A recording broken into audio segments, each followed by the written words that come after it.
2024 లేదా 25లో డిగ్రీ లేదా బీటెక్ చదివారా? సాఫ్ట్‌వేర్ జాబ్ కోసం ఎదురు చూస్తున్నారా? అయితే కోడ్ జ్ఞాన్ 100 డేస్ కోర్సులో చేరండి, జాబ్ సాధించండి. నమస్కారం ఉమా గారు. నమస్తే అండి. శని వక్రించడం అంటే ఏంటి? దీని ప్రభావం నక్షత్రాల వారీగా ఎలా ఉంటుంది? అండ్ దాంతోపాటు ఈ సమయం పాటు చాలామంది కూడా ఎవరైతే నక్షత్రం వారీగా మనం మాట్లాడుకుంటాం వారు ఎలాంటి జాగ్రత్తలు పాటించాల్సిన అవసరం ఉందంటారు? తప్పకుండా అండి. శని వక్రించడము మేజర్గా ఏమిటంటే శని వక్రించడము అంటే రివర్స్ మోషన్లో ఆ గ్రహము వెళ్తోంది అని ఒక అర్థంగా మనం భావిస్తూ ఉంటాం. కానీ నిజానికి ఖగోళంలో కానీ సౌర కుటుంబంలో కానీ ఏ గ్రహము కూడా రివర్స్ మోషన్లో వెళ్ళడం అనేటువంటిది మన కంటికి మనకి కనబడదు ఎక్కడ కూడా. మరి ఏంటి వక్రము అని అంటే ఎప్పుడైతే గ్రహాలు తమ తమ కక్షల్లో ప్రయాణం చేస్తూ ఉంటాయో ముందు వెనుక ఉన్నటువంటి గ్రహాల యొక్క ప్రయాణం అనేటువంటిది వాటి యొక్క గమన శక్తి భిన్నమైన మార్పులకు గురైనప్పుడు వెనకాల ఉండేటువంటి గ్రహము కాస్త స్లోగా మూవ్ అవ్వడం లాంటి ఈ మార్పుల వల్ల దాన్ని వక్రించడము అనేటువంటి దానిగా మనం చూస్తూ ఉంటాం. నిజానికి ఈ వక్రము అనేటువంటిది ఒక భ్రాంతి మాత్రమే. అయితే ఈ శని అనేటువంటి ఆయన జనరల్లీ ఎలాంటి వాళ్ళు అంటే మనందరికీ తెలిసిందే, ఒక నిబద్ధత, తర్వాత ఒక క్రమశిక్షణ, తర్వాత ఒక కర్తవ్యము, ఒక బాధ్యత, ఒక డెడికేషన్, డిటర్మినేషన్, ఇలాంటివన్నీ డిసిప్లిన్, ఇవన్నీ కూడా కలగలిసినటువంటి ప్లానెటే శనిగ్రహము. నిజానికి మనం శని అనేటువంటి ఆయన్ని ఏలినాటి శని వచ్చినప్పుడు అప్పుడు చాలాసార్లు సందర్భాల్లో తిట్టుకుంటూ ఉంటారు. అది చాలా తప్పండి. శని కనుక యోగించారు అంటే వాళ్ళ లైఫ్ అనేటువంటిది ఎక్కడికో వెళ్ళిపోతుంది.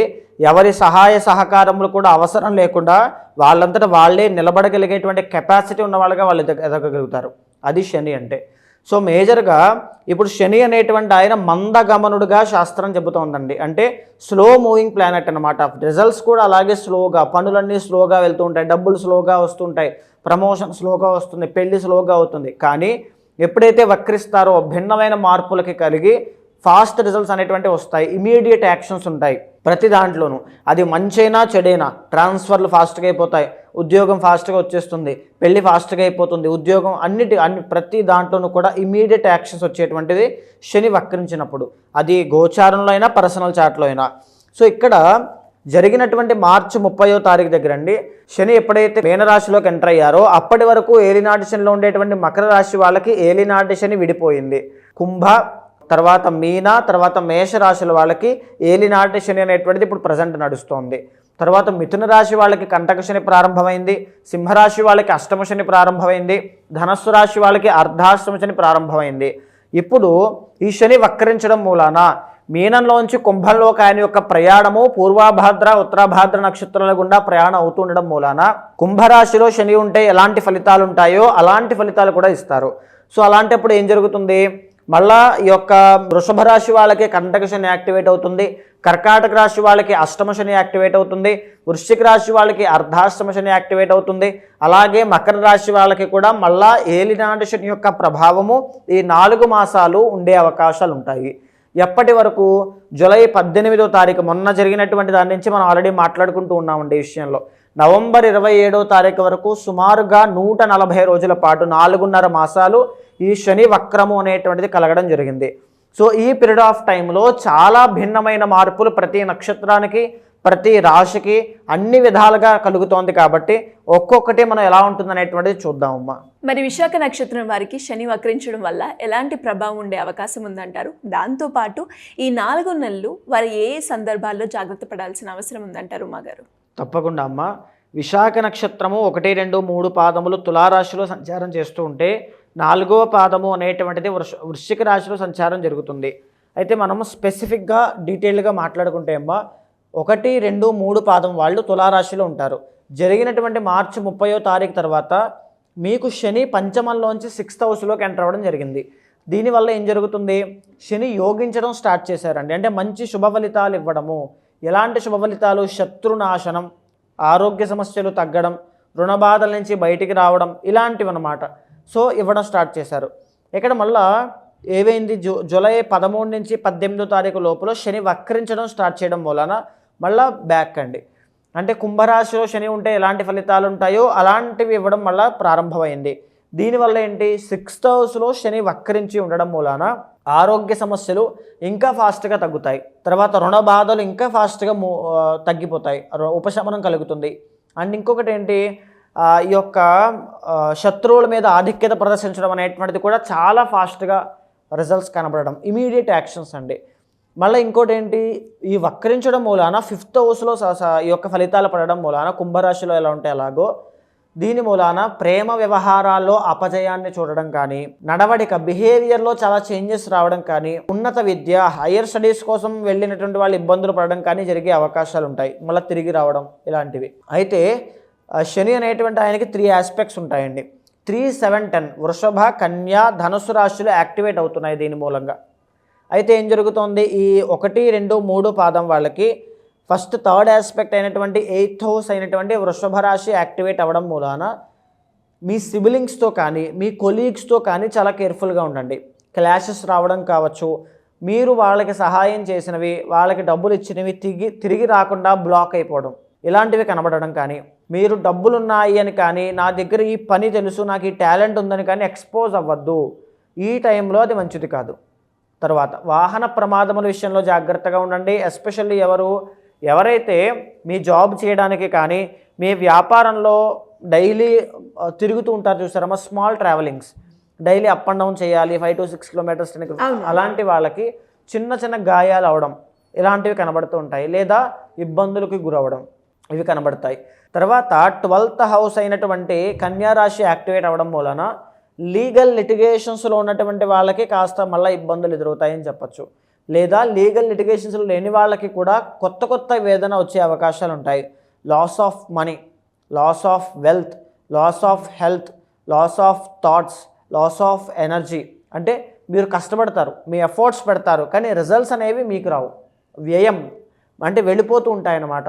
సో ఆ విషయంలో శ్రద్ధ తీసుకోవాలి, చాలా జాగ్రత్తగా ఉండాలి. ఒక బాధ, ఎంత సంపాదించినా రూపాయి నిలబడట్లేదేంటి అనేటువంటి ఒక బాధ వెంటాడుతూ ఉంటుంది. మీ కుటుంబంలో ఉండేటువంటి వాళ్ళే ఈ ఖర్చులన్నీ జరుగుతూ ఉంటాయి, అది కూడా బాగా గుర్తుపెట్టుకోండి. తర్వాత ఈ 10th ఆస్పెక్ట్ అయినటువంటి 3rd హౌస్ యాక్టివేట్ అవ్వడం మూలన మీ కెరీర్లో గ్రోత్ అనేటువంటిది మాత్రం కనబడుతుంది. అక్టోబర్ దాటిన తర్వాత 100% గ్రోత్ని చూస్తారు. అంటే ఎలాగా, ఇక్కడ మీకు ఎంత రిజల్ట్స్ రాకపోయినా, ఎంత డబ్బులు నిలబడకపోయినా, ఎన్ని తగువులు కలహాలు ఇవన్నీ ఉన్నా మీ ఎఫర్ట్స్ అనేటువంటి మాత్రం మీరు 100% ఇస్తారు. అది మీ చార్ట్ బట్టి కూడా మీరు నిర్ణయించుకోవాలి. 100% ఇవ్వడం, దాని మూలాన ఏంటి, ఇప్పుడు ఎన్ని ఇబ్బందులు పడినా లాంగ్ రన్లో నవంబర్ దాటాక లేదా అక్టోబర్ దాటాక సక్సెస్ అనేటువంటిది చాలా హ్యూజ్గా వస్తుందండి, చాలా పెద్దగా. అంటే వీళ్ళకి అనుకుని ఎక్స్పెక్ట్ చేసిన దానికన్నా చాలా పెద్దగా వస్తుంది. అలాంటి యోగం ఈ యొక్క 1, 2, 3 పాదం వాళ్ళకే కనబడుతోంది. సో మీకు ఏదో ఈ టైంలో ఇబ్బందులు వస్తున్నాయనే విషయంలో ఏమీ టెన్షన్ పడాల్సిన పని లేదు. మీ బర్త్ చార్ట్లో శని బాగుంటే కనుక ఈ టైంలో కూడా మీకు ఫేవరబుల్గానే ఉంటుంది, అది కూడా చూసుకోండి. అయితే ఈ 4వ పాదం వాళ్ళు వృశ్చిక రాశికి సంబంధించినటువంటి వాళ్ళు, వీళ్ళకి శని 5వ స్థానంలో సంచారం చేస్తున్నారండి. మళ్ళీ ఏం జరుగుతోంది, వక్రించడం వల్ల అర్ధాష్టమ శని యాక్టివేట్ అవుతోంది. అంటే ఏం జరుగుతాయి, డబ్బులన్నీ బ్లాక్ అయిపోవడం, డబ్బులు ఉండకపోవడం, చేతిలో పని ఉంటుంది, ఏదో కాంట్రాక్ట్ ఉంటుంది, అదేదో ప్రాజెక్ట్ ఉంటుంది, ఇంకోటి ఏదో బిజినెస్ ఉంటుంది, ఇది అయిపోతే డబ్బులు వస్తాయి, ఇది అయిపోతే ఈ డబ్బులు వస్తాయి అప్పులు తీర్చేద్దాం, ఇది అయిపోతే ఇదేదో వస్తాయి ఈ పని అయిపోతుంది అనే దాంట్లో ఉంటారు. అది రాదు, ఇది అవ్వదు. సో ఆ మధ్యలో ఉండేటువంటి అసంతృప్తి మాత్రం ఎప్పుడూ వెంటాడుతూనే ఉంటుంది. ఏంటిది చికాకులు అనేటువంటి బాధ, సో ఇది వెంటాడుతూ ఉంటుంది. అండ్ ఇంకోటి, వీళ్ళకి మంచి జరిగేటువంటి అవకాశం ఏంటంటే సంతానం కోసం ప్రయత్నం చేస్తున్న వాళ్ళకి, దీర్ఘకాలికంగా ఎప్పటి నుంచో మీరు ప్రయత్నం చేస్తున్న అనుగ్రహాలు లేదనుకునేటువంటి వాళ్ళకి 100% ఈ 4 monthsలో మీరు శుభవార్త వింటారు. ఇంకోటి, ప్రేమ వ్యవహారాల్లో అపజయాన్ని చూసి విడిపోయినటువంటి వాళ్ళు కూడా మళ్ళీ కలిసే యోగం ఉంటుంది, చాలా బాగుంటుంది. మీ బిహేవియర్లో, మీ యొక్క జీవన విధానంలో తప్పు ఒప్పుల్ని మీరే గుర్తించుకుని, నేను ఇలా మారితే కానీ నాకు ఇలా వర్కౌట్ అవ్వదు, నేను ఇలా మారకపోతే నా జీవితంలో నేను ఎదగలేను అనేటువంటి మిమ్మల్ని మీరే రియలైజేషన్ కలిగి మీ యొక్క లూప్ హోల్స్ని, లోటుపాటుని సరిదిద్దుకునేటువంటి అవకాశం, ఆ బుద్ధి తర్వాత అవన్నీ కూడా ఈ టైంలో మీకు బాగా కలుగుతాయని చెప్పచ్చు. ఆ ఆలోచన పుట్టడం చాలా గ్రేట్. అయితే ఈ 3 ఆస్పెక్ట్స్ కూడా శనికి సంబంధించినవి. ఫస్ట్ది ఏంటి అంటే 7th హౌస్ మీద పడటము. అంటే ఎలా ఉంటుంది, విదేశీ యోగము అనేటువంటిది పడుతుంది. విశాఖ 4వ పాదం వాళ్ళకి, లేదా విదేశీ యోగమే కాదు, ఫార్ అవే ప్లేసెస్, దూర ప్రాంతాలకు వెళ్ళడం, ట్రావెలింగ్స్, అక్కడికి వెళ్ళి ట్రావెలింగ్ చేసి సంథింగ్ చేయాల్సిన పరిస్థితులు రావడం, ఆర్ మ్యారిటల్ లైఫ్లోకి ఎంటర్ అవ్వడం, అంటే మ్యారేజ్ అవ్వడం చాలా మంచి యోగం అని చెప్పచ్చు. ఎందుకు, వీళ్ళకి జనరల్లీ గురుబలం అనేటువంటిది వీక్గా ఉందండి. అంటే చేసిన ప్రతి పనిలోనూ ఆటంకాలు, ఖర్చులు, ఆర్థిక సమస్యలు ఇవే ఉన్నాయి.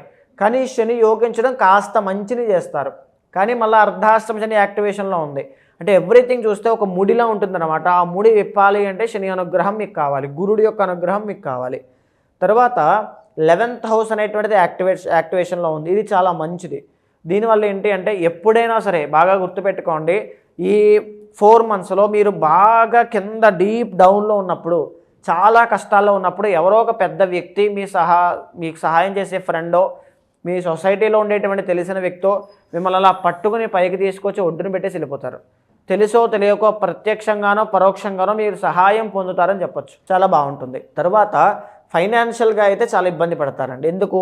2nd హౌస్ మళ్ళీ యాక్టివేషన్లో ఉంది కాబట్టి కెరీర్లో రావాల్సిన డబ్బులు రావు, పడాల్సిన జీతం పడదు, ప్రమోషన్ రాదు, పెట్టుకున్న లోన్స్ యాక్సెప్ట్ అవ్వవు. ఇలాంటివన్నీ కూడా వచ్చే అవకాశాలు చాలా ఎక్కువగా ఉంటాయి. వీటన్నిటి నుంచి బయటికి రావాలి అంటే శనిని మీ ఫేవరబుల్గా మార్చుకోవాలి. శని మీకు ఫేవరబుల్గా ఉండాలి అంటే ఇది ఓన్లీ 40% అండి గోచారం అంటే. మిగిలిన 60% మీ పర్సనల్ చార్ట్ కాబట్టి చార్ట్ చూసుకోండి. ఆ పర్సనల్ చార్ట్లో శని ఎంతవరకు బలంగా ఉన్నారు, ఏ స్థానంలో ఎవరితో కలిసి ఎక్కడ ఉన్నారు అనేటువంటి చూసి దానికి సంబంధించిన శాంతి పరిహారములు మీరు ఆచరించండి.